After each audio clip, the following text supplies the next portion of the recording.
जय हिंद दोस्तों। हमारे YouTube चैनल सार रिसर्च सेंटर में आपका बहुत बहुत स्वागत है।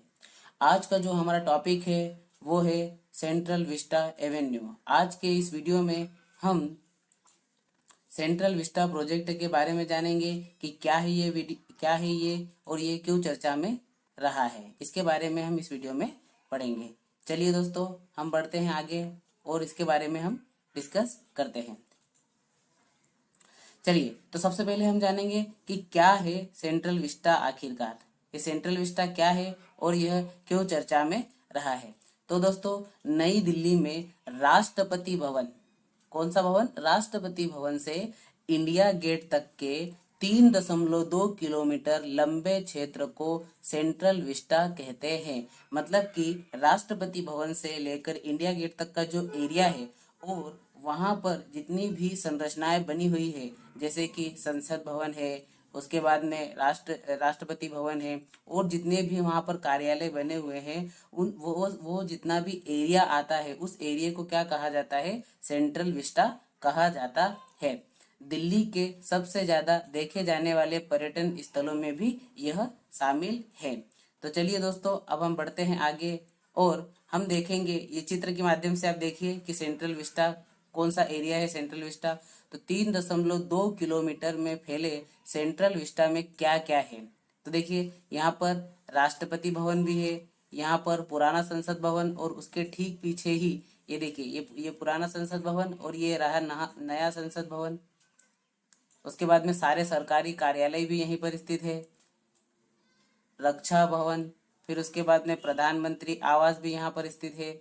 यहाँ पर इंडिया गेट, ये देखो, तो ये है इंडिया गेट से लगाकर, ये इंडिया गेट और इस इंडिया गेट से लगाकर ये रहा राष्ट्रपति भवन। तो यह जो एरिया है यहाँ से लगाकर ये जो एरिया है और इस एरिया में जितनी भी ये अवसंरचना बनी हुई है, जितना भी इंफ्रास्ट्रक्चर बना हुआ है, इस पूरे एरिया को क्या कहा जाता है? सेंट्रल विस्टा कहा जाता है। तो देखते हैं कि ये चर्चा में क्यों रहा है।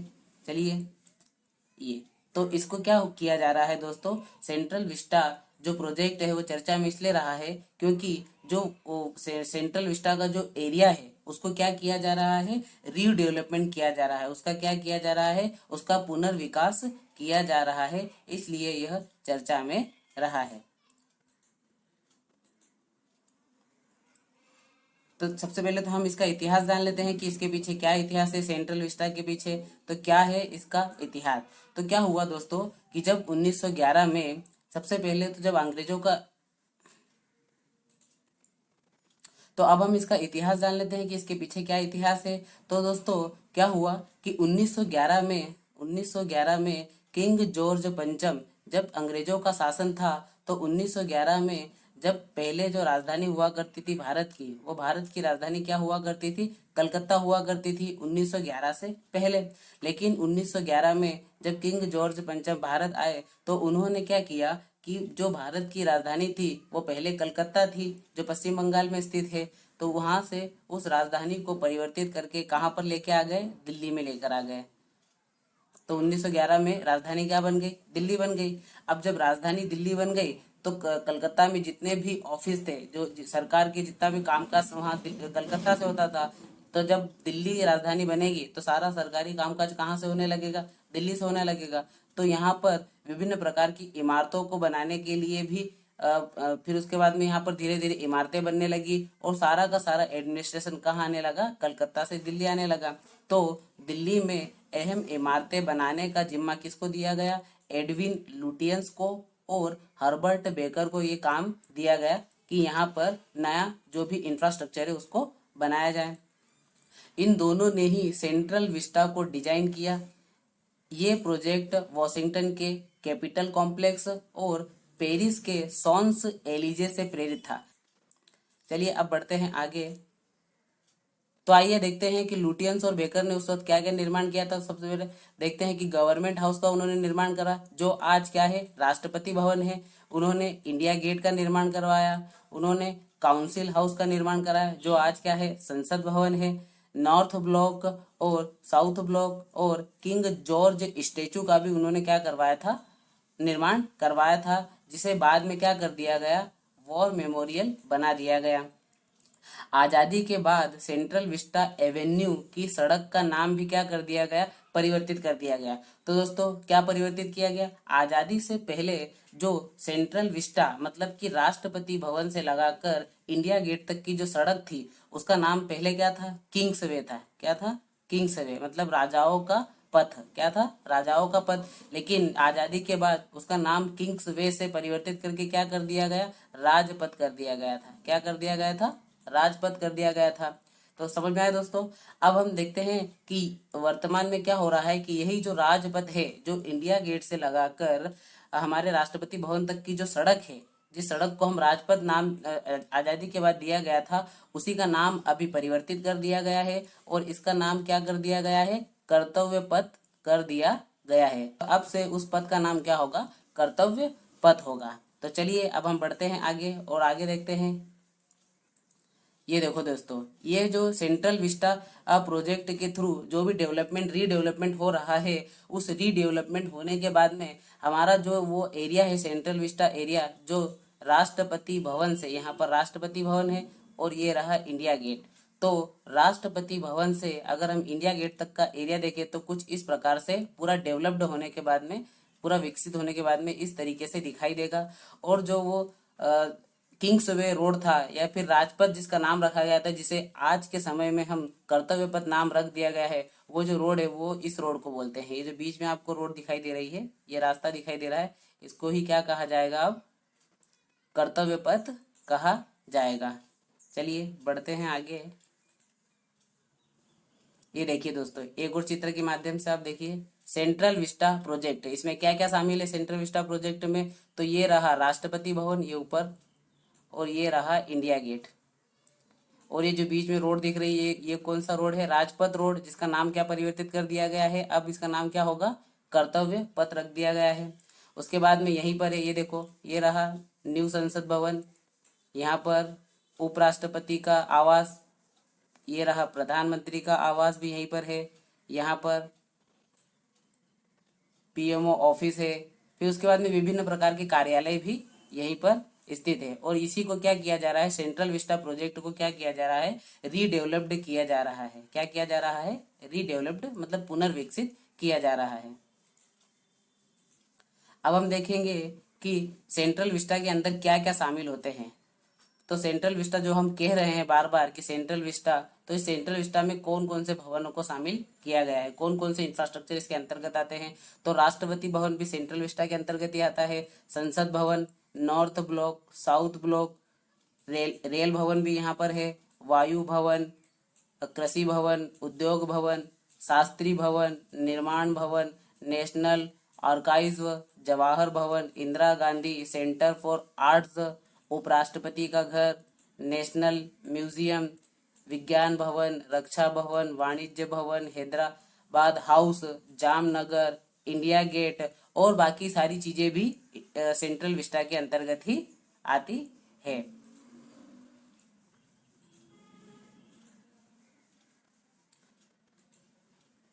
अब हम देखते हैं कि कौन कौन सी इमारतों में बदलाव किया जा रहा है और कौन सी इमारतों में बदलाव नहीं किया जाएगा। तो हम देखते हैं कि इसमें छह इमारतें ऐसी है जिसका रीडेवलपमेंट नहीं किया जाएगा, मतलब कि वह जिस प्रकार से बनी हुई है वह वैसी ही रहेगी। जिसमें सबसे पहला है राष्ट्रपति भवन, इसमें कोई छेड़छाड़ नहीं की जाएगी। फिर दूसरा है हैदराबाद हाउस, इसमें भी कोई छेड़छाड़ नहीं की जाएगी। और अगला है इंडिया गेट, इसमें भी कोई छेड़छाड़ नहीं की जाएगी। अगला है रेल भवन, इसमें भी कोई छेड़छाड़ नहीं की जाएगी। और वायु भवन और वॉर मेमोरियल जो है, इनमें किसी भी प्रकार की कोई छेड़खानी नहीं की जाएगी। ये जिस प्रकार से है उसी प्रकार से ये रहेंगे।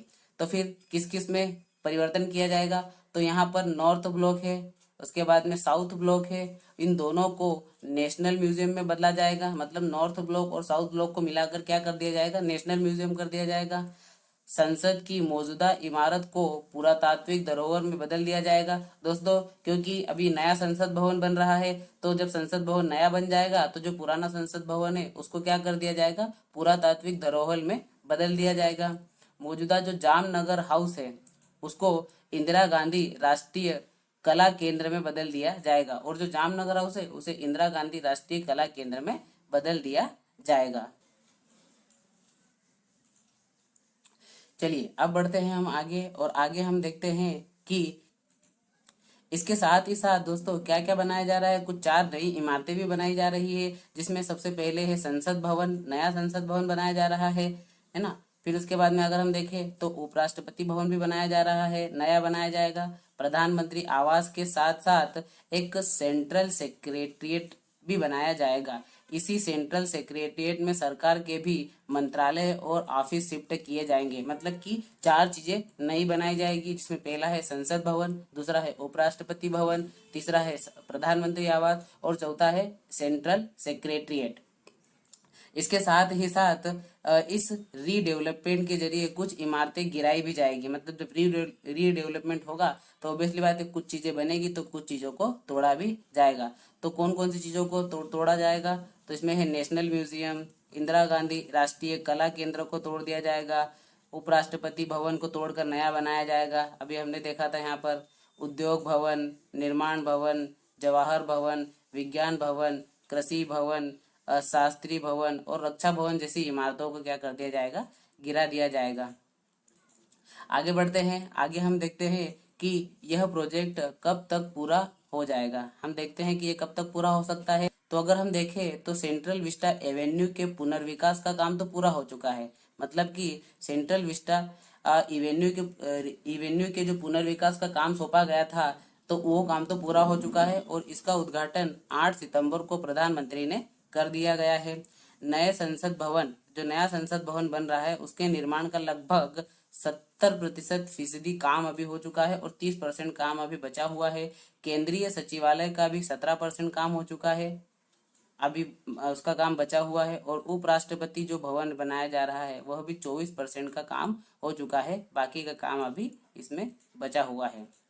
तो अब हम देख लेते हैं कि किसको बनने में कितनी लागत लगी है और लगभग वह कितने समय में बनकर तैयार हो जाएंगे। तो सेंट्रल विस्टा प्रोजेक्ट की अगर हम बात करें तो सेंट्रल विस्टा प्रोजेक्ट के अंतर्गत सेंट्रल विस्टा एवेन्यू है वह लगभग 608 करोड़ रुपए की लागत से बनेगा, और यह जो क्या हो चुका है, पूरा हो चुका है।